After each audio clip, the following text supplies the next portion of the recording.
Terpujilah Kristus, Tuhan dan Raja semesta, Allah kita yang hidup, yang menyelamatkan kita.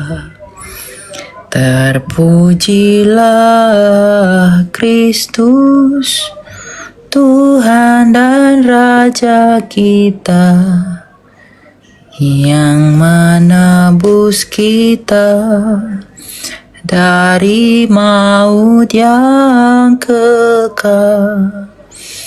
Terpujilah Kristus, Tuhan dan Raja semesta, termulialah namanya, yang hidup Putra Allah yang tunggal. Kalian kalau mau bertanya emang kekristenan, kalian boleh naik ke atas dengan request ke atas. Kita diskusi sopan, santun, dan semua tentunya karena mau belajar. Apapun pertanyaan Anda tentang kekristenan, kita akan bantu untuk beri jawaban dalam hal itu. Oke, Tuhan berkati. Mari kita belajar. Ya, selamat berpuasa buat teman-teman Kristen. Selamat berpuasa buat orang yang berpuasa di Kristen, puasa catur dasa untuk menyambut Paskah, penebusan Kristus dari penebusan manusia oleh Kristus dari dosa. Semangat dan selamat menang pada Paskah. Ya, malam Kak. Ya malam, silakan. Nah, mau tanya Kak. Silakan mau tanya apa? Isa sama itu sama Kak? Siapa? Isa sama Yesus itu sama nggak? Oh, tentu Isa Al-Masih dalam iman Muslim tidak sama dengan Yesus Kristus kami. Berbeda. Jadi kok orang Kakak gimana? Ya itu berbeda. Kita menghargai. Saya mute ya. Saya menghargai pandangan teman-teman Muslim tentang Isa Al-Masih dalam iman mereka. Oh toh juga itu urusan mereka kan, gitu. Cuma yang saya sayangkan itu, saya nggak bisa juga sebut oknum, tapi orang-orang dari kalian, dari teman-teman Muslim, itu yang selalu memaksakan bahwa Isa Al-Masih dengan Yesus kami itu sama. Itu tidak pernah sama. Kenapa? Yang pertama, sejarahnya berbeda. Yang kedua, pengajarannya berbeda. Yang ketiga, silsilahnya berbeda. Yang keempat, ideologinya juga berbeda. Ya, kami punya kekristenan itu sangat kaya. Dalam pengertian apa? Argumentasi orang Kristen dari Alkitab mengenai Yesus itu dibuktikan oleh fakta sejarah yang tak terbantahkan. Misalnya, Yesus Kristus dikatakan mati, lalu bangkit pada hari ketiga. Kita tutup Alkitab, kita tahu bahwa itu benaran terjadi dari tulisan sejarawan, misalnya sejarawan Yahudi Josephus Flavius. Tapi kemudian 700 tahun berikutnya, teman-teman Muslim bilang Isa Al-Masih tidak mati, melainkan diangkat ke surga. Kalau diangkat ke surga berarti tidak ada kebangkitan pada hari ketiga itu. Padahal sejarah mencatatkan ada kebangkitan pada hari ketiga. Kalau begitu, kalau teman-teman Muslim bilang Isa Al-Masihnya itu adalah Isa yang benar, maka kami nggak boleh menyalahkan itu. Dan juga konsekuensi logisnya, teman-teman Muslim tidak boleh juga menyamakan Isa dengan Yesus Kristus kami. Kalau kalian kalau kalian menyamakan itu dengan kami, oke, sekarang tutup masing-masing pandangan teologi. Sekarang mari kita buktikan di dalam sejarah agar fair dong. Kita tutup Alkitab kita masing-masing. Ya, kita bawa ke sejarah. Kami punya data sejarah yang bisa membuktikan bahwa Yesus kami telah mati dan bangkit. Sekarang, apakah kamu punya data sejarah di abad yang sama yang membuktikan bahwa Yesus tidak mati? Sampai sekarang tidak ada data sejarahnya. Karena Isa Al-Masih itu tidak mati, itu hanya pandangan teologis. Tidak punya data histori. Gitu. Jadi pertanyaannya seperti ini Kak, pertanyaannya sebenarnya. Ya kan? Berarti Yesus sama Isa tidak sama, ya Tidak kan? sama. Ya. Jadi saya lihat itu di kalender Masehi itu ada kewafatan Isa Al-Masih, lahirnya Isa Al-Masih. Kenapa dipakai Isa, Kak? Isa Al-Masih di sana itu nama dari Yesus Kristus kami yang lain dalam bahasa lain. Tapi pribadinya tetap merujuk kepada Yesus kami. Sama seperti kamu. Namamu Irfan. Kamu tinggal di mana, Irfan? Ke Sumatera, Kak. Di Sumatera. Di Jawa juga ada namanya Irfan. Tapi apakah sama? Ya, cuman pengertiannya, Kak, kenapa dibikin wafatnya Isa Al-Masih, kelahiran Isa Al-Masih, kan dia Isa Ya, karena Isa Al-Masih itu, Isa itu adalah nama Syria timurnya Yesus Kristus. Nama Yunani Yesus itu Iesu, maka dalam orang Syria Barat melafalkannya Iso. Sama seperti bahasa Jawa itu tulisannya apa tapi dibaca opo, apa. Kalau bahasa Jawa ngapa itu apa, terus opo, apa. Itu artinya sama kan? Gitu loh. Nah sama juga dengan Yesu, Isho, Isa, Yashu, Yehoshua, Yashua. Berarti intinya bisa sama Yesus sama lah, Kak, menurut itu berarti kalau istilahnya Bukan, nama. kan yang saya bilang Isa di dalam Quran itu bukan Yesusnya kami. Itu yang nggak sama. Iya, Mas.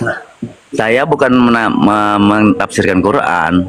Di kalender itu kenapa dibilang Isa Al-Masih? Kenapa nggak Yesus Al-Masih kan gitu? Di sana kan Isa Al-Masih di sana kan Yesus Isa Kristus dia. kami, yang dari Alkitab, bukan yang dari kitab suci agama lain gitu. Jadi tidak sama karena penyebutannya beragam.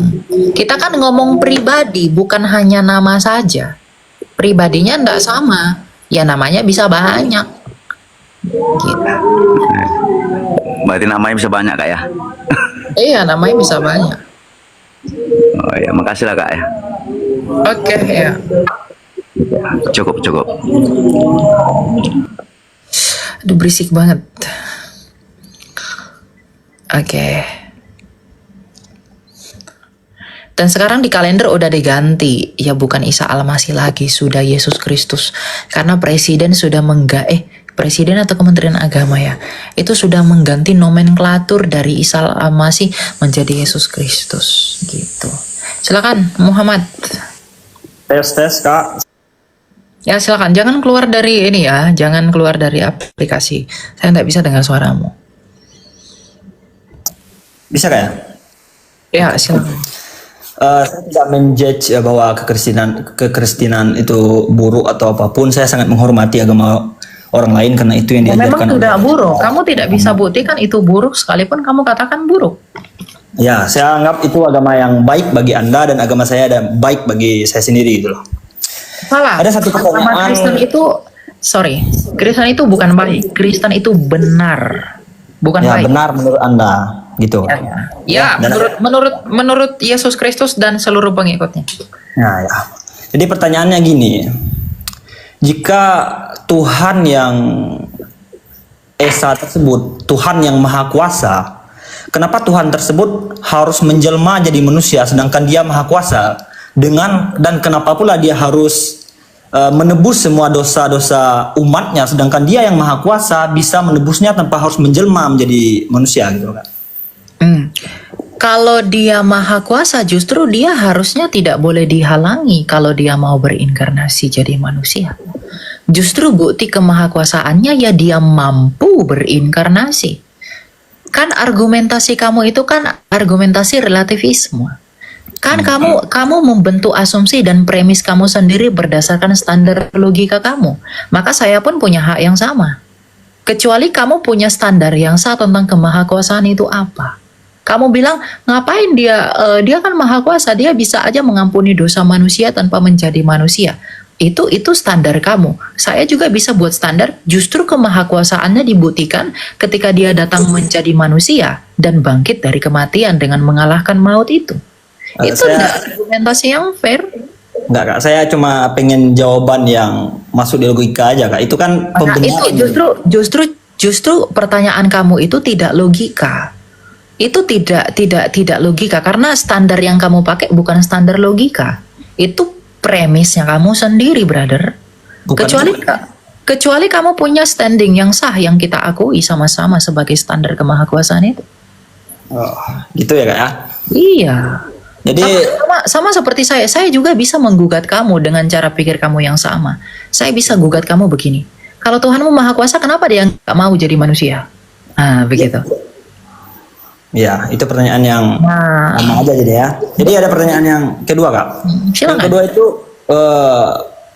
Tuhan Yesus tersebut dianggap baik dan memang sebenarnya baik bagi pengikutnya. Terus kenapa dia menciptakan kejahatan gitu Kak? Siapa bilang Allah kami mencipta kejahatan? Allah kami bukan seperti Allah umat lain, bro, yang ciptakan setan dari api, malaikat dari itu, enggak. Allah kami tidak pernah mencipta kejahatan. Yang menciptakan kejahatan itu adalah ciptaannya sendiri. Maka ketika ciptaannya itu menciptakan kejahatan, mereka terlempar dari hadirat Allah. Makanya malaikat yang pertama, dalam hal ini malaikat ciptaan Tuhan yang diberi free will, yang memiliki kehendak bebas itu, dalam Yesaya 14, ketika mereka berdosa, malaikat itu punya keinginan untuk melawan Allah. Pada saat yang sama dia langsung terlempar dari hadirat Allah, karena tidak boleh ada dosa di dalam Allah itu. Nah, yang membuat manusia itu jatuh siapa? Yang membuat malaikat itu jatuh siapa? Bukan karena Tuhan menciptakan dia untuk berdosa, tapi Tuhan menciptakan dia itu seperti dirinya, menurut gambarnya sendiri. Maka disalahgunakan kemudian, lalu ketika disalahgunakan dia menjadi berdosa. Ingat, dalam iman Kristen, manusia itu diciptakan menurut gambar dan rupa Allah, artinya punya kehendak bebas. Nah, manusia yang punya kehendak bebas ini bebas menentukan tindakannya dari dirinya. Maka ketika manusia yang diciptakan yang punya kehendak bebas ini menggunakan kehendak bebasnya untuk melawan Allah melalui ketidaktaatan Adam, pada saat itulah mereka langsung terusir dari Eden dan terusir dari hadirat Allah. Itu membuktikan bahwa kejahatan dan dosa Adam itu bukan datang dari Tuhan. Karena kalau kejahatan Adam itu datang dari Tuhan, nggak mungkin Tuhan mengusir Adam. Oke Kak, jadi ini last question untuk Kakak An. Yang terakhir itu gini loh Kak. Apa itu? Tuhan Yesus tersebut dianggap sangat kuasa dan memang betul-betul kuasa bagi pengikutnya gitu kan. Jadi kalau Allah maha baik, kenapa Allah tersebut tidak menciptakan satu agama saja Kak? Tuhan itu tidak pernah menciptakan agama, brother. Agama itu buatan manusia. Kristen itu bukan agama. Kamu tahu nggak di dalam Taurat apa yang Tuhan janjikan ketika ada manusia jatuh ke dalam dosa? Kita lihat dalam Alkitab. Apakah dia mengatakan aku memberikan agama, aku memberikan ini kepada Adam dan Hawa? Tidak. Apa yang dijanjikan oleh Allah kepada Adam dan Hawa? Kita lihat dalam Kejadian 3 ayat 14. Tuhan Allah berfirman kepada ular itu, karena engkau telah melakukan hal itu, terkutuklah engkau di antara segala ternak dan di antara segala binatang liar. Dengan perutmu engkau akan berjalan dan debu akan engkau makan seumur hidupmu. Aku akan mengadakan permusuhan antara engkau dan perempuan ini, antara keturunanmu dan keturunannya. Keturunannya akan meremukkan kepalamu dan engkau akan meremukkan tumitnya. Jadi apa yang dijanjikan Allah kepada Adam dan Hawa ketika mereka berdosa? Anak laki-laki yang adalah keturunan perempuan saja. Siapa di semesta ini yang hanya dari keturunan perempuan? Yesus Kristus. Karena dia tidak dilahirkan dari perkawinan laki-laki dan perempuan. Jadi ketika manusia itu jatuh dalam dosa, brother, ya, Tuhan itu memberikan solusinya di dalam janjinya. Bahwa nanti aku akan memberikan satu anak laki-laki yang akan mengalahkan iblis itu. Dan siapa yang mengalahkan iblis itu? Yesus Kristus. Melalui apa? Kematian dan kebangkitannya. Bagaimana cara Tuhan Yesus mengalahkan iblis? Dengan mati. Kuasa iblis adalah kematian. Karena Allah tidak pernah menciptakan kematian. Karena Allah itu hidup. Iblis itu adalah pemilik kematian. Bagaimana cara Yesus mengalahkan kematian itu? dia masuk ke kematian itu melalui salibnya, dan dia memporak-porandakan dan menghancurkan kematian itu melalui kebangkitannya. Artinya apa? Kematian itu tidak berkuasa atas Kristus. Sama seperti kamu, kalau kamu mau menyelamatkan anakmu yang lagi terjebak di dalam kamar, bagaimana cara kamu menyelamatkan anak kamu yang ada di dalam kamar itu? Kamu masuk ke dalam kamar, kamu ambil anakmu, kamu selamatkan dia, lalu keluar dari kamar itu sebagai pemenang. Bagaimana cara Yesus menyelamatkan manusia yang sudah terjual di bawah dosa, yaitu di bawah kematian? Maka dia masuk ke kematian itu, dia merusak, memporak-porandakan kematian itu, dan dia bangkit sebagai pemenang. Maka semua orang yang mati harusnya percaya kepada Yesus, agar di dalam Yesus dia bisa menang seperti Yesus telah menang. Maaf Kak, itu ada kata-kata mengalahkan iblis, sedangkan Yesus tersebut maha kuasa. Untuk apa dia harus mengorbankan dirinya, sedangkan dia maha kuasa gitu loh. Jadi Buktinya, untuk apa?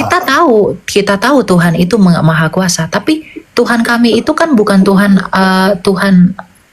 awang-awang. Dia mengatakan dia maha kuasa, tapi bagaimana dia membuktikan kemahakuasaannya itu? Semua agama di dunia ini, brother, itu mengaku dia maha kuasa. Ya, Tapi kalau hanya mengaku nggak ada bukti, itu nggak berguna. Tuhan kami itu adalah Tuhan yang penuh pembuktian. Dia mengatakan, akulah, Yesus berkata apa? Aku berkuasa atas surga dan bumi, dalam Matius 28 ayat 17-18. Bagaimana cara Yesus membuktikan bahwa dia berkuasa atas surga dan bumi? Dia berkuasa atas hidup dan mati. Dia membuktikan kemahakuasaannya itu dengan apa? Masuk ke dalam kematian, merusak kematian itu, bangkit sebagai pemenang. Itulah mengapa murid-murid Yesus rela dianiaya, karena mereka melihat betapa ajaibnya Yesus Kristus itu. Ya, kenapa harus merusak gitu Kak? Sedangkan dia maha kuasa itu loh. Ya, Nggak harus merusak. dia membuktikan kemahakuasaannya itu dengan mengalahkan kematian itu. Ada buktinya dong. Kok Saya mengalahkan? percaya. Sedangkan yang menciptakan kematian kan dia. Kok dia mengalahkan enggak, kematian? itu salah. Itu Tuhanmu yang menciptakan kematian. Tadi saya udah katakan, kamu nggak nyimak. Tuhan kami nggak pernah ciptakan kami untuk mati. Enggak, kamu nggak nyimak. Kamu bilang Tuhan kami cipta kematian. Tuhan kami nggak pernah cipta kematian. Kematian. Dia kan maha kuasa Kak. Kalau maha kuasa itu kan menciptakan semuanya dengan kehendak dia kan? Oh, berarti Tuhan kamu menciptakan kematian. Ya Kak, kalau kami percaya Berarti Tuhan kamu menciptakan kamu untuk mati. Enggak juga Kak. Innallah ya'budun Kak. Kan dia yang ciptakan kematian.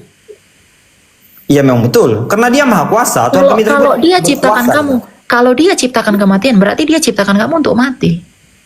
Iya. Ya berarti ya itu Allah kamu, Allah kami enggak. Berarti Allahmu Allah kematian, Allah kami Allah yang hidup. Gini. Jika ini Allah kalian tidak menciptakan kematian, lantas yang menciptakan kematian tersebut siapa? Manusia itulah yang mendatangkan kematian pada dirinya. Tuhan berkata kepada Adam dan Hawa, Adam, ya Tuhan berkata begini, Adam, jangan makan buah itu ya. Kalau kamu makan buah itu, Adam, kamu akan mati. Nah, sekarang Adam makan buah itu, yang pengen mati Adam atau Tuhan? Ya, anggap saja Adam dulu kan. Ya, jangan anggap itu nggak ada dalam iman kami. Ya, dalam iman kami itu Kak, gini loh Kak, soalnya Nah, itu makanya siapa gini, yang menciptakan kematian makanya saya katakan gini. Iman kamu, standar iman kamu itu nggak boleh digunakan dalam iman kami. Kenapa? Kamu lahir 700 tahun setelah kami. Jadi implikasi teologimu itu nggak nyambung sama kami. Ya gimana mau nyambung Kak? Soalnya kami memang kan makanya begini, kamu harus bertanya bukan untuk membenturkan hermeneutika iman kamu ke kami. nggak ada kami membenturkan. Nah, makanya makanya bertanya tadi Kak, kan setiap perkara pasti ada penciptaannya kan. Kematian nggak mungkin dia berdiri sendiri tanpa ada yang menciptakan, gitu aja loh Kak sebenarnya. Memang nggak ada yang menciptakan. Memang kematian itu diciptakan, tapi bukan Allah yang menciptakan. Manusia itu yang menciptakan kematian itu. Oh, berarti di alam semesta tersebut ada yang diciptakan bukan dari Allah yang menciptakan gitu ya, tercipta. Oke. Berarti kalau kamu menyakiti orang, kamu berdosa, berarti Tuhanmu yang menciptakan dosamu. Iya Kak, kami itu kalau Oke. Apa dulu Kak? Kami bertanya Lah, Kalau oke, enggak usah. Kalau memang Tuhan kamu sudah ciptakan dosa, ya itu iman kamu. Iman kami nggak begitu, ya. Jadi jangan kamu begini enggak. pertanyaan Itu- saya belum dijawab loh, Kak. enggak. Saya mengatakan Tuhan kami itu tidak menciptakan kematian. Kalau Tuhan kamu menciptakan dosa, Tuhan kamu menciptakan kematian, ya itu urusan kamu. Itu bukan urusan saya. Tapi jangan gunakan standar kamu untuk menilai argumentasi saya. Kan saya menjelaskan apa yang kamu tanya, bukan untuk konfrontasi dengan iman saya. Bukan gitu loh, Kak. Saya bertanya tadi. Saya Oke, bertanya sekarang dengarkan. Jadi ketika Tuhan kami tidak menciptakan kematian, itu berbeda dengan Tuhan kamu yang menciptakan kematian. Itu nanti urusan kamu lah. Jadi misalnya nanti ketika kamu dihakimi oleh Tuhan kamu akan ngomong, kenapa kamu berdosa? Nama kamu siapa nih? Katakanlah namamu A gitu. Kenapa kamu berdosa A? Berarti kamu nggak perlu marah sama Tuhan. Kamu nggak perlu diadili. Karena kamu berdosa, ya Tuhanmu sendiri yang buat kamu berdosa. Nah beda dengan kami. Gitu kan? Kalau dalam iman kami, dosa itu tidak pernah diciptakan Allah. Karena Allah itu tidak pernah sumber kejahatan, Allah itu adalah kasih. Makanya ketika manusia itu menjadi berdosa, dia menjadi jahat, maka dia memberikan Yesus Kristus untuk menjadikan kami baru di dalam dia yang tak berdosa. Itu iman. Iya, itu iman kalian, Kak. Saya pengen ini mendengar jawaban secara logika, Kak. Adakah Ya, kalau logika yang kamu gunakan logika apa? Logika apa yang kamu gunakan menilai ini? logika saya sendiri, Kak, dalam berpikir. Nah, Makanya kalau saya logika bertanya. Kalau logika kamu sendiri itu salah, ndak boleh. Karena gini, logika yang kamu bentuk pun itu dilahirkan dari dogma kamu. Bukan dari standar yang sah dan absah untuk itu. Iya kan? Kan saya bertanya kok malah gini jadinya, Kak. Iya, makanya saya gini, Cuma pertanyaan. bertanya gini loh, ternyata ada di alam semesta ini yang tidak diciptakan oleh Tuhan gitu Ya, aja. kejahatan tidak dicipta Tuhan, betul, ada. Itu Allah Kematian kami. tadi, Kak, kematian. Iya, kematian itu tidak diciptakan Allah kami. Tapi kalau Allah kamu ciptakan kematian, itu urusanmu, nggak apa-apa. Nah, saya tidak mempersalahkan dengan untuk saya, Kak. Saya hanya bertanya kepada Kakak, berarti ada ya sesuatu yang tidak diciptakan oleh Tuhan gitu loh. Betul, ada. Kematian tidak diciptakan Tuhan. Oh, tidak diciptakan Tuhan. Ya, Nah, ya sudah, Kak. Terima kasih, Kak. ya gitu ya. Jadi jangan beriman kepada Allah yang menciptakan kematian. Karena kalau dia menciptakan kematian, ngapain kamu diciptakan? Berarti Tuhan itu hanya seperti berdrama, teman-teman. Jangan percaya sama Allah yang seperti itu. Allah menciptakan manusia untuk hidup, lalu dimatikan. Untuk apa? Tapi Allah yang benar, Allah yang sejati, Allahnya Abraham, Ishak, dan Yakub, itu menciptakan manusia untuk hidup. Ketika manusia ini melanggar ketentuan Allah, manusia ini sendiri menciptakan kematiannya. Maka ketika manusia ini mati, Tuhan sendiri menjangkau manusia ini untuk hidup kembali di dalam Yesus yang adalah hidup. Bagaimana cara Yesus membuktikan dia hidup? Dengan mati dan hidup kembali. Inilah Allah yang sejati. Ya, inilah Allah yang benar. Inilah Allah yang sempurna. Tidak ada Allah yang seperti Allah kita. Ya, kalau Allah menciptakan kematian, kamu harusnya bertanya dalam hatimu, kalau saya berdosa berarti Tuhan buat saya berdosa. Kalau Tuhan ciptakan saya mati, untuk apa saya hidup lalu dicobai dengan dosa? Harusnya kamu merenungkan itu. Jangan percaya kepada Allah yang menciptakan dosa dan kematian. Percayalah kepada Kristus yang menciptakan hidup. Oke?